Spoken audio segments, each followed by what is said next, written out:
What's up, good people? All right.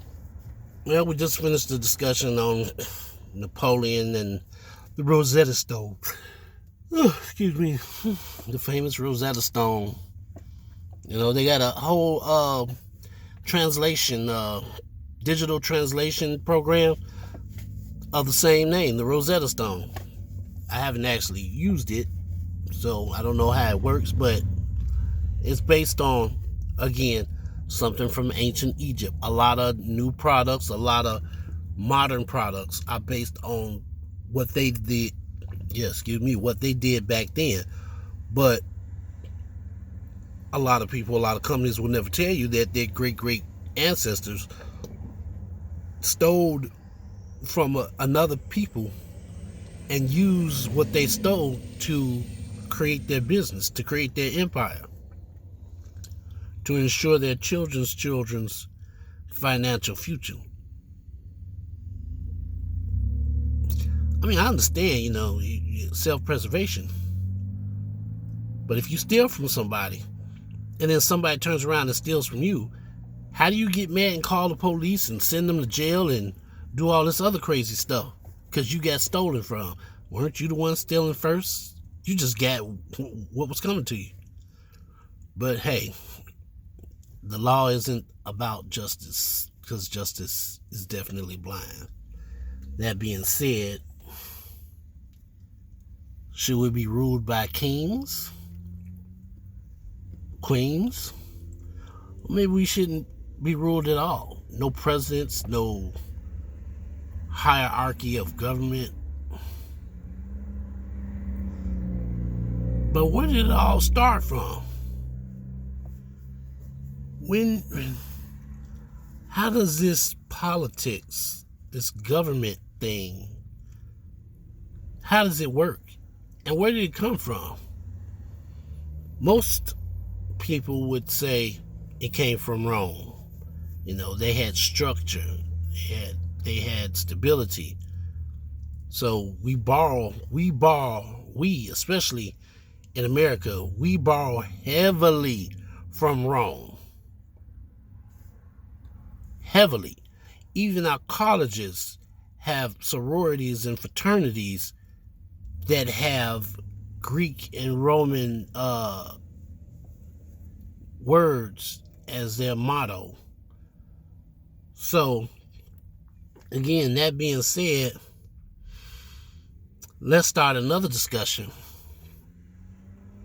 that gets into the different types of government.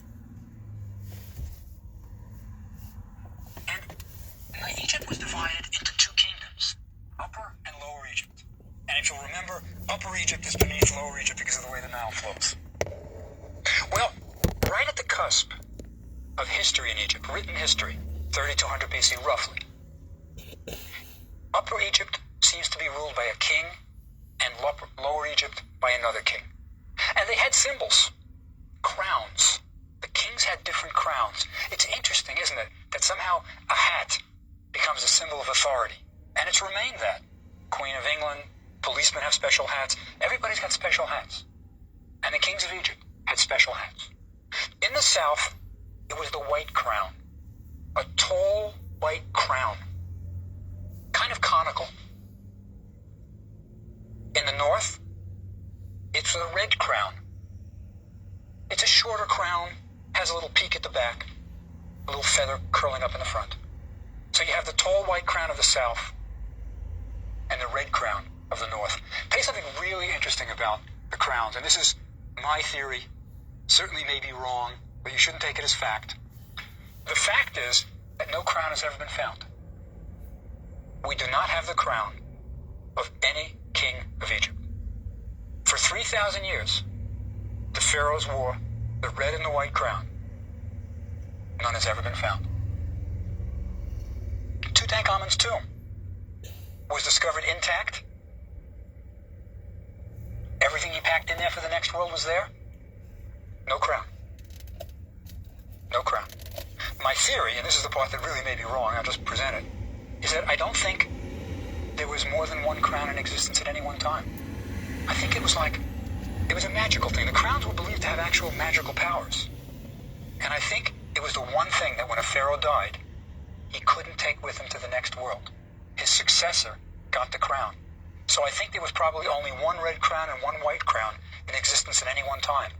And that's why it wasn't found in Tutankhamun's tomb. But that's just a theory. But the important thing is that very early on in Egyptian history, these crowns were the symbol of power. Now, there was probably some communication between Upper and Lower Egypt, but it was limited. Travel wasn't easy, remember, in ancient Egypt. You had the Nile. That was a good way to go long distances, but the common man certainly couldn't afford a boat. And the only other way you went anyplace in Egypt was donkey. It was the donkey for the short haul and boats for the long haul. So communication was probably limited. But then, around, the best guess is 3150 BC, right? 3150 BC. Upper Egypt and Lower Egypt is unified. It becomes one country, right? One country. And how is it unified?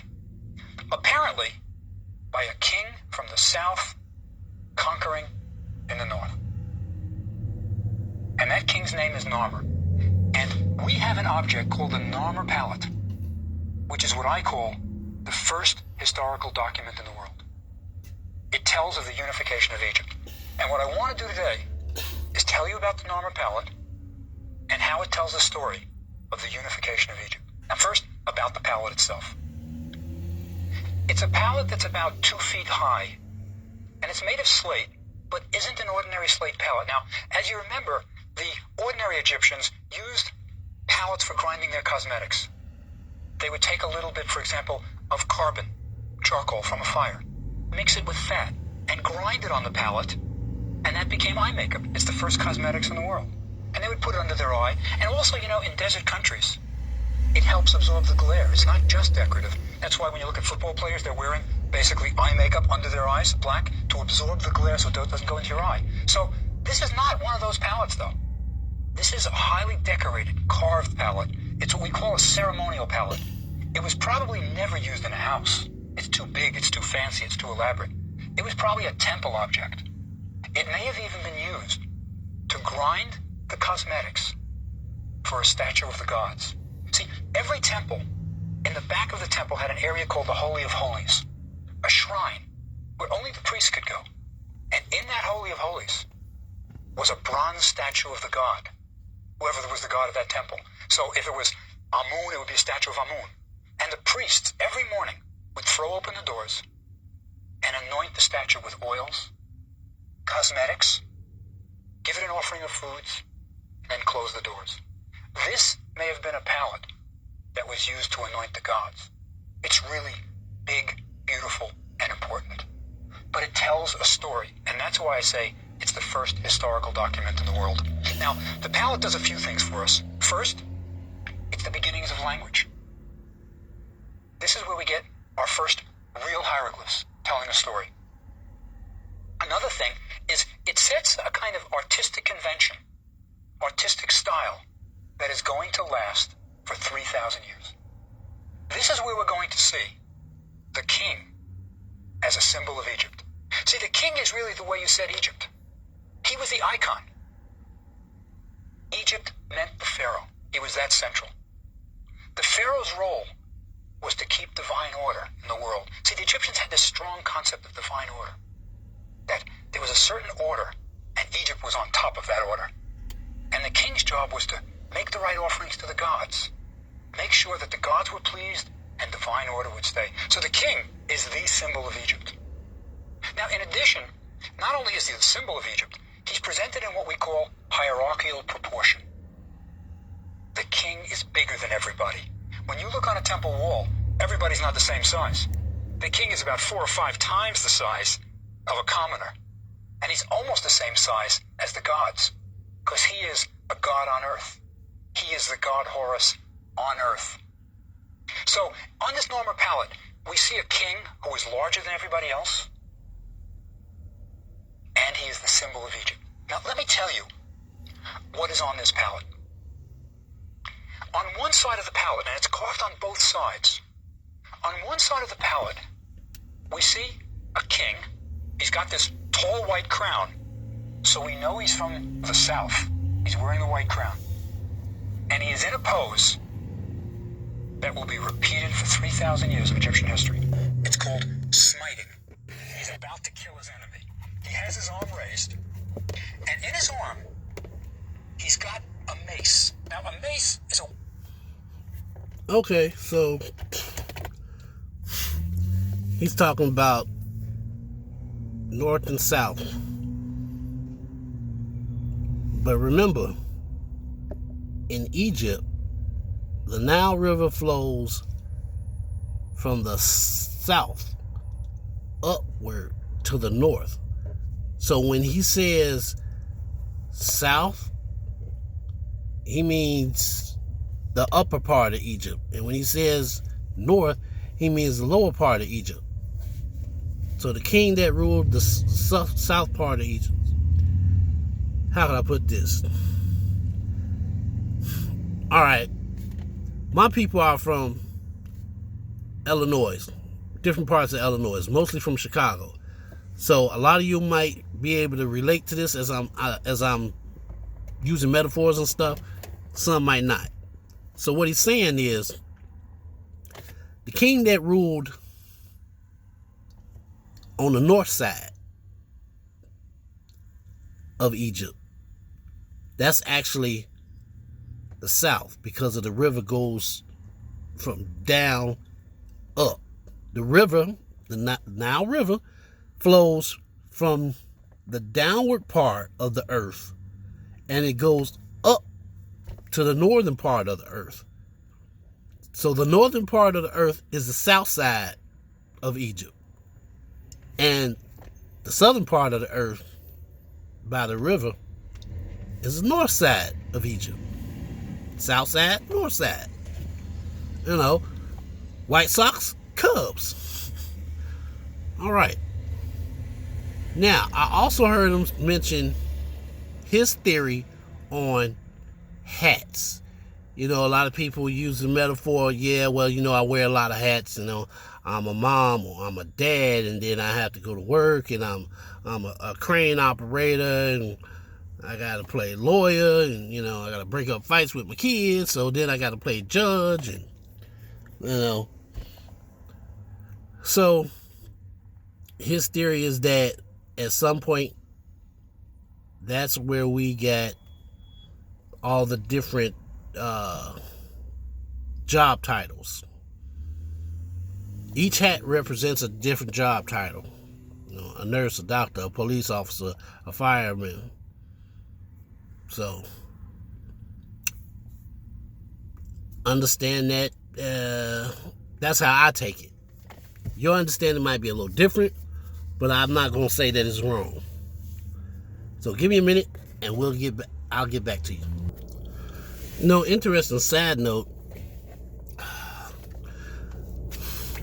Egypt in those days, the people,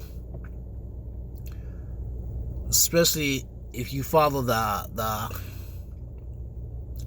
hierarchy, I guess that's maybe not the best description, but the social status of the people let you know what they were thinking, how they lived.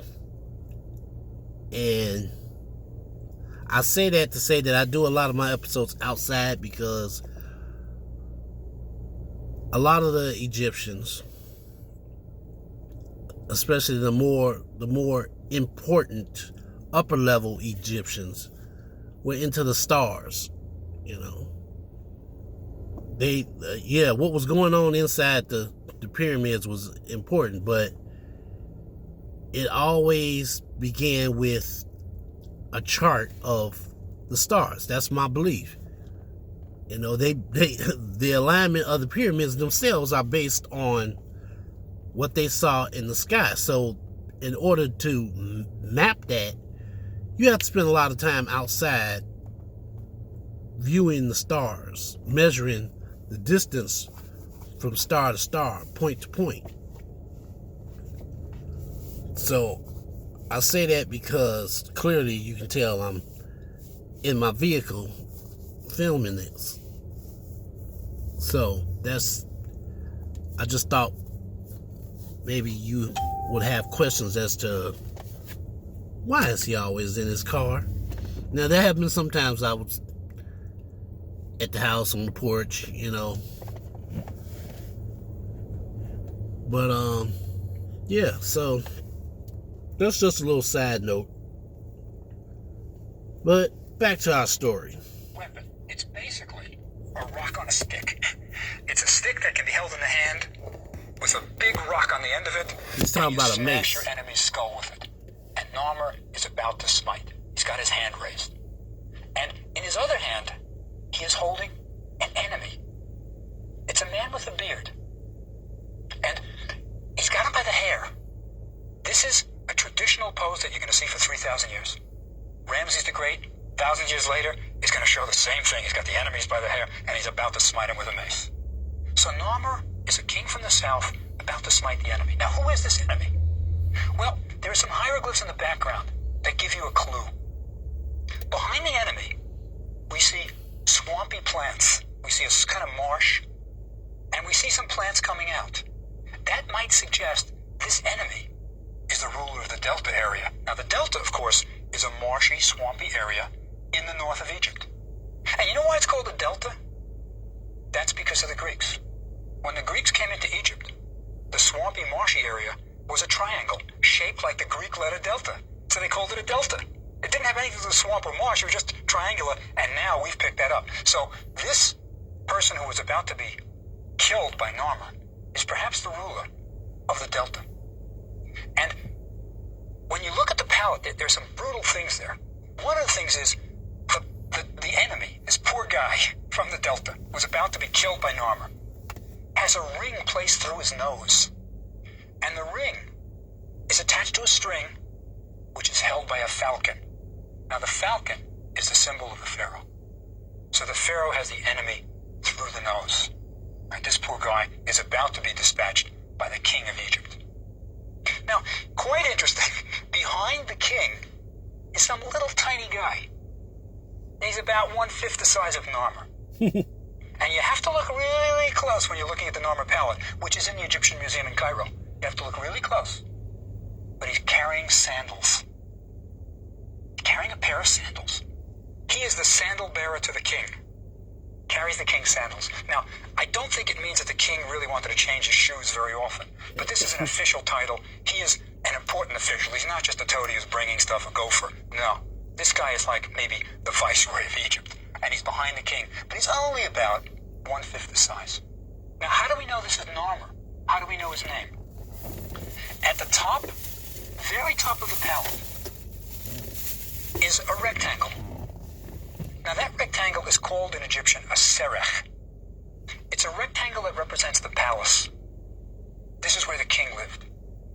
And inside that little rectangle are two hieroglyphs. A chisel and a fish. Right? A chisel and a fish. Those are the hieroglyphs for Nar and Mur. Chisel is Mur, fish is Nar. And that's how we know his name. Who's in the palace? Who's in the rectangle? Narmer. This is the first name we have of a king of Egypt. Narmer is almost certainly the first king of Egypt. And he writes his name in this palace facade. Right? A serach. So we've got Narmer, the beginnings of hieroglyphs, and we've got him smiting the enemy from the Delta. And if you look at the bottom of the palette, that side, you'll see enemies who are kind of almost look like they're swimming. They've probably been killed, maybe, or they're trying to flee, something like that. They look just like the guy who's got this nose ring through him, you know, this poor guy. But Narmer is about to conquer these guys. Now, an important thing to notice also on the palette, if you stare at it in the Egyptian Museum in Cairo, is that the palette has everybody standing on registers. There's like a line beneath the feet. This is another autistic tradition. You don't just let them float around. It's kind of too confusing. It would look a little disjointed. So registration, as we call it, having the people always stand on something, is a tradition. Even if you look at hieroglyphs, whenever you look at hieroglyphs in ancient Egypt, the birds are always standing on something. They're not just kind of floating around. So this is only one side of the palette, right? Only one side. But it's telling a big story. If you look very closely at Narmer, you'll see something really neat. He's wearing a belt. He's got a kind of girdle around him, you know? And that's some sort of official garment. He is wearing some official garment. And if you look very closely at the little figure, this guy is kind of hunched over, and he's holding his shoulder. Now, why is he holding his shoulder? He's wearing a garment that doesn't fit him right. He's wearing a leopard skin. The leopard skin is the sign of a high priest. So he's also the vizier of Egypt probably, and a high priest. And for another 3,000 years, this leopard skin is going to be the sign of the high priest. So think about it. You know, a leopard skin is not a form-fitting garment. He's got to hold it. He's hunched over. It's not very comfortable, but this is something that's going to be a tradition. And there's one other thing if you look at this little guy. He's got a little necklace on. And what that necklace is probably his seal of authority. It's a cylinder seal that was rolled out in clay to stamp his name when he had to do official things for the king. So we've got Narmer, and he's already got an official behind him. And he's conquering this poor Delta guy. But that's only one side of the palette. On the other side, we have the conclusion of the story. We've got what happens. Now, what we have at the end, on the other side, is King Narmer, but he's not wearing the white crown anymore. He's wearing the red crown, the short red crown. He has conquered the north, and now is the king of Upper and Lower Egypt. It's the unification of Egypt. And from Narmer on, the pharaoh will wear what we call the double crown. He will wear a crown which is a composite of both the red and the white. It'll be the tall white, and in front of it will be the short red one. That is the sign that the king is the king of both Upper and Lower Egypt. So Narmer is the first uniter of Egypt, and Egypt becomes the first nation in history. That is a first. Now, but that's not all the palette tells us. If you look beneath or near Narmer, there is a procession going on. There are little people, and they're holding poles, Really? and on top of the poles are little symbols of their areas where they come from. They're marching in procession, and they are marching towards people who are lying down, have their hands tied behind their backs, and their heads have been cut off. These are the vanquished. Narmer has won, and he's cut off the heads of the enemy. And we've got our little vizier, the little guy, following behind. Now, beneath Narmer, though, are two fantastic animals. They don't exist in real life. They look kind of like panthers or leopards with very long legs, very long necks like a giraffe. And the necks are intertwined. They're somehow uniting these two panthers. And I think that may be the symbol of the unification of Egypt. The intertwined necks is Upper and Lower Egypt being joined together. And beneath them is a fortress, a walled city of some sort. Big crenellations on the top, you know, the bumps that archers like stay behind? And that wall is being broken down by a bull. The bull will also become a symbol of Narmer. Narmer has come to the Delta, a fortified city, broken down the walls, killed the king of the north, taken the enemies, and he is now in control. So Narmer becomes the first pharaoh of the first dynasty. He is sometimes also called Menes, by the way. The general theory is that Narmer and Menes, there are different kings lists, are the same one. They are each the first king of the first dynasty. Now, why is the Narmer palette so important? Let me tell you one curious thing about it, that it's again, my personal theory, and it's kind of strange, but I think it might be right. If you look very closely at the hieroglyphs and the images that are drawn on the Narmer palette, and I've spent hours standing in the Egyptian Museum looking at it. I've looked at enlarged photos of it. I think you also will be convinced, as I am, that the Narmer palette was carved by two different people. One side is carved by one person, and one side is carved by the other. Now, why do I say that? If you look, for example, at the serechs, those rectangles that represent the palace, you'll see they have different numbers of doors in them. They're totally different. The same artist would never do that. And the same is true for other elements of the palette. If you look at the figures, they're carved completely differently. Now, I don't know what it means. I'm not sure, but I'll give you just one suggestion that, again, is theory, and I emphasize it's theory, but it kind of shakes the established interpretation of the Narmer palette.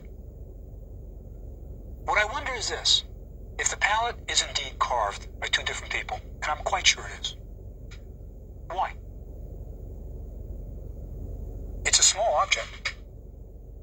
Why did two different people do it? Now, it could be something trivial. It could indeed be, say, the artist was sick. He said, Harry, you take over. Somebody else did it. Could be. But it also could be that some time passed between the carving of the first side and the carving of the second side. And that could mean that we may be reading the palette wrong. How do we know to read the side that I said is the first side first? Maybe we should read it the other way and we get a different story. It's just a possibility. I suggest it for another reason. I have another reason why I think we might be reading it backwards. Which side would you consider the first side, the most important? I would consider the one that has the round depression of the intertwined necks, because that's where you'd grind your cosmetics. That's where the cosmetics were ground. And certainly that would be the first side, the most important. So there's just a slight chance that this first historical document in the world may be being read backwards. But I just throw that out as a suggestion. It's a kind of partly baked idea. But I just wanted to mention that at least you know that the Norman palette was carved by two different people. And that I think everybody would agree with. Now, why is this so important? Well, it's not just that it's the first document in history.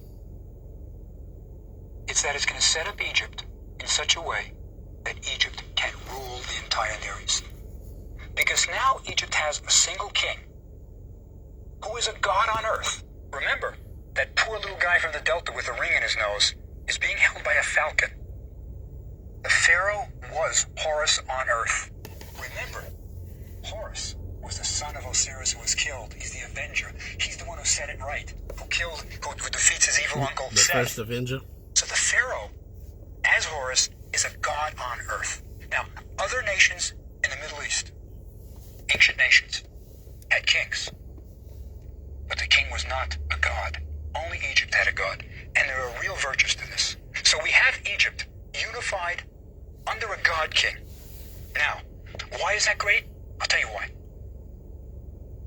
If you have a completely powerful ruler, you can do almost anything. You know, Plato said it. Plato wrote a book called The Republic. And in The Republic, Plato talks about what's the ideal form of government? What's the best way to rule a nation? And Plato came up with, you should have a philosopher king ruling. Now, he was a philosopher, of course, so he would want a philosopher ruling, but there was a rationale behind it. Plato said, you want a philosopher because you want a society that's just, that's fair. And justice, who better to determine that than a philosopher? But you want him also to be a king because you want him to have absolute power. You don't want him to get stuck in bureaucratic red tape. You want him to know what's right and then do it. No ifs, ands, or buts. So Plato said, the best government is a philosopher king. Thomas Hobbes, the political philosopher, said much later that the ideal form of government is a monarch, a king. He, of course, was English under a king. But the idea was that without a ruler with real absolute power, we'd live in a state of jungle. We'd be killing each other. So what we do, he said, is we give up our rights so that we're safe. We have a monarch who will rule us and tell us what to do. So there's no... So,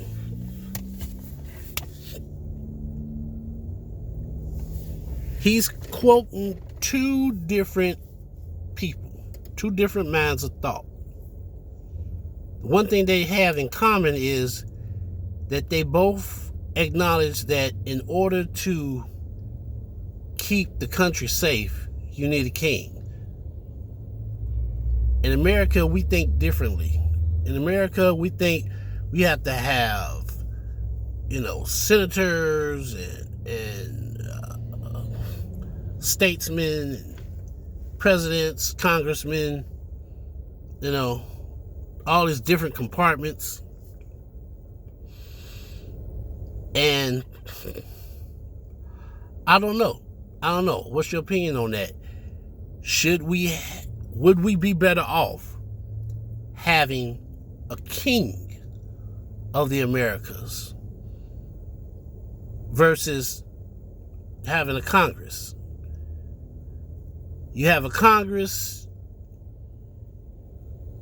it seems like for good or worse, the president always gets the short end of the stick. Everybody, when things go wrong in America, everybody wants to go ham on the president. Oh, we elected that fool in the office. He did this, he did that. But his hands are tied. He's not a god. He can't even consider himself a god. Why? Because his power is given to him by Congress. We, the people, we elect him in the office, but Congress is the one that decides what he can and can't do. So when the president fails at doing something, that's because he couldn't sell it to Congress. If they don't approve of it, he can't do it. Now he can try to do it, but then there's going to be some compromise. They're going to want him to take this out, charge more taxes, take something else out.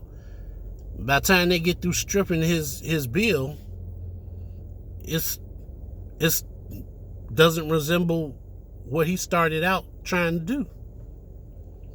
But yet and still, overall, we want to attack one person for ruining the country.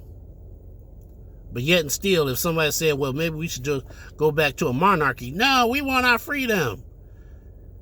You can't have your cake and eat it too. If you want to attack one person, then maybe we should have a monarchy. Maybe we should go back to having a king. Other than that, Congress is the real power in America. President is just a spokesperson. That's my opinion, and I'm sticking to it. I'll see you in the next session.